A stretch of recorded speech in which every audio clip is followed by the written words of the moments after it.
All right, let's talk about sugar. It's everywhere, right? But what's the real story? Is it actually the bad guy everyone says it is?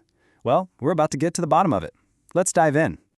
Okay, to get started, I've got a little pop quiz for you. Look at this. We've got a donut and we've got an apple. Simple question. Which one has more sugar? Really think about it. What's your gut feeling? Ready for the answer? It's the apple. I know, right? Kind of shocking. The donut has around 15 grams of sugar, but that apple? It's packing about 20 grams. So, hold on.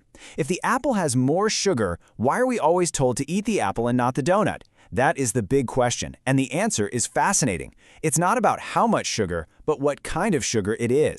The game changer, the secret weapon here, is fiber. Think of it like this. The refined sugar in that donut, it's like a solo artist, just crashing the party. It hits your system, boom, almost instantly. But the sugar in the apple, it brings its own security guard, fiber. And that fiber slows the whole process way, way down. So instead of chaos, you get nice, stable energy. Okay, so let's follow the journey of that donut sugar. Picture it. You take that first delicious bite. The second that refined sugar hits your tongue, the race begins. It's a sprint, not a marathon.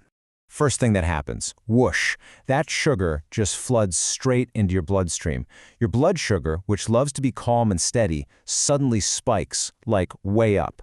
And that, it sets off all the alarms in your body. Your pancreas gets the emergency call and has to scramble to get things under control.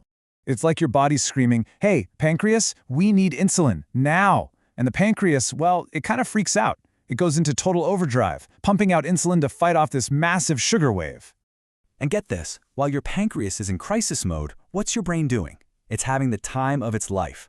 That sugar high hits the brain and releases all these happy chemicals. It's that little ah moment, that sweet escape. It feels amazing, right? But, and there's always a but, it doesn't last. Yeah, this is where the good times end. That glorious feeling, it's temporary. And the cost of that rush is a pretty steep one.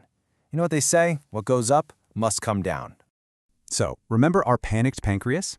In its rush to fix things, it just unleashes a flood of insulin to wrestle that blood sugar back down. And it does its job for sure, maybe a little too well. It overcorrects, and that's what triggers the crash. And here it is, the sugar crash. Your blood sugar doesn't just go back to normal, it plummets. Suddenly you feel tired, cranky, you can't think straight. Sound familiar? And when you feel that bad, what's the one thing your brain starts screaming for? Yep, more sugar. And just like that, you're trapped in this awful cycle. Spike, crash, crave, repeat. But wait, there's more. That vicious cycle is bad enough. But what happened to all that extra sugar that your body got flooded with? I mean, it couldn't burn it all for energy that quickly, so where does it go? Well, your liver sees all this extra sugar and thinks, I gotta put this somewhere. So it converts it into fat. And its favorite place to store that fat, you guessed it, right around your belly. That sugar finds a new home, and it's not a home you probably want. And if this keeps happening over and over, it really starts to add up. We're talking about the obvious stuff like weight gain and especially that stubborn belly fat, but also things you might not connect to sugar, like acne and skin problems, or just feeling bloated all the time. And then there's the really serious stuff, like a higher risk for high blood pressure. Eventually, your body can even become insulin resistant, which is where your cells just start ignoring insulin's call. That's a huge problem.